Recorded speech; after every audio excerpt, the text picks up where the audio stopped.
Kaugnay po sa pagsisimula ngayong araw ng canvassing ng National Board of Canvassers sa mga boto para sa presidential at vice presidential race, makakapanayam natin sa linya ng telepono si Senador Sonny Angara na kabilang sa Senate Panel Canvassing Committee. Magandang umaga po, Senator Angara. Magandang umaga, Kara, sa lahat ng nanonood. Sir, ano po ang dapat nating asahan sa pagsisimula po ng canvassing? Magdamagan po ito? Whole day po ba itong canvassing na mangyayari, sir? Kung kinakailangan, handa kami dyan. 2 o'clock mag-umpisa at ang sabi, siguro around 10, yun ang 10 p.m. Yun siguro ang period na tatapusin namin for each day. Tapos hanggang Biyernes, tapos umpisa ulit siguro sa Lunes. Tulad ng nabanggit dun sa report ninyo, hopefully by June 10, tapos na kami.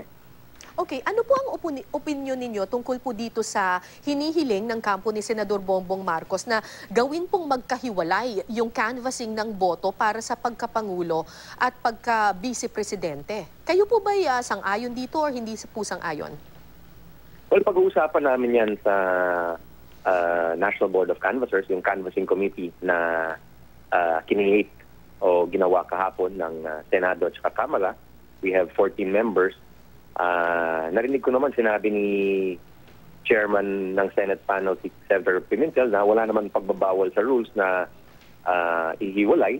Pero hindi na naman parang wala pang rason kung bakit kailangan desisyonan yun dahil hindi pa namin nakikita yung mga allegation nila o yung mga issue. Dahil bilang isang National Board of Canvassers, Kara, limitado din yung aming sakop ng aming kapangyarihan o jurisdiction dun sa certificates of canvass. Kaya sinabi nila, nagka-vote buying sa isang lugar, sa Region 10, for example. Hindi na sa aming jurisdiction yun dahil yun ay sakop nung Presidential Electoral Tribunal. Kumbaga, hindi lahat ng aligasyon ng dayaan ay dapat dumaan po sa amin. Dahil Board of Canvassers po kami, ang sakop po ng aming kapangyarihan ay tingnan kung tama ba yung mga certificates of canvass na galing sa iba't ibang mga lalawigan at lugsod, yung mga provincial and city board of canvassers, kung tama ba yung firma nila, andun yung mga security measures at nagtumutugma yung electronic return na pinadala electronically through the vote counting machine dun sa laptop ng COMELEC, sa server, tapos kung tumutugma yon dun sa hard copies o yung mga kopya na papel na certificate of canvass. So yun ang sakop ng aming jurisdiction. Sabi nga nila, we are not a board of inquiry. Hindi lahat po ng allegation ay dapat tatalakayin po namin. Although kami bilang isang canvassing board, palagay ko I think papakinggan din po namin yung mga allegation.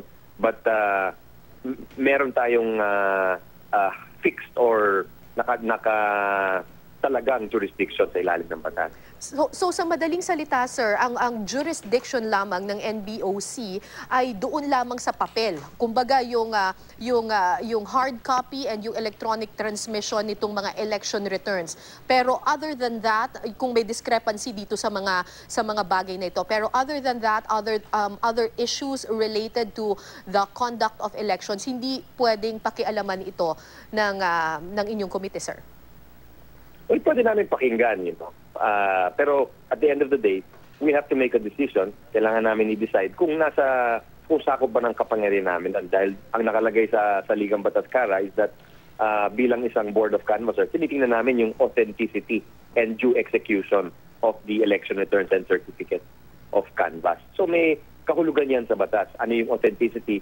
Kung tama nga ba, kung authentic yan, kung yun talaga genuine at hindi peking certificate of canvass. Right. Tapos yung due execution, kung andun ba talaga yung mga safeguards sa ilalim ng batas, kung duly executed sa by the proper officers, meaning the Board of Election Inspectors at the city and provincial level. So titingnan namin kung andun yung mga pirma nila, kung pare-pareho yung mga pirma, at kung yung records nila ay in order o kaya sangayon sa batas. Kaya nga pinastandby namin yung mga provincial and city board of canvassers para kung sakasakaling may mga tanong, pwede namin sila tawagin.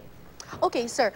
Sinabi niyo po that you are looking for yung authenticity nitong mga COC na ito. Kung sakasakali po, meron pong kulang na pirma or meron pong mga markings yung naturang mga dokumento na sa palagay niyo po ay yung mababawasan yung authenticity nito. Anong mangyayari? Hindi bibilangin yung boto doon sa particular place na yon? Ganun ba yun, sir? No, I don't think so. I think ang unang gagawin dyan, Kara, is tatawagin muna yung Board of Canvassers. Right. At kung sakaling may discrepancy, tatanong kung bakit ganon at ipapaliwanag sa kanila kung bakit ganon ang nangyari.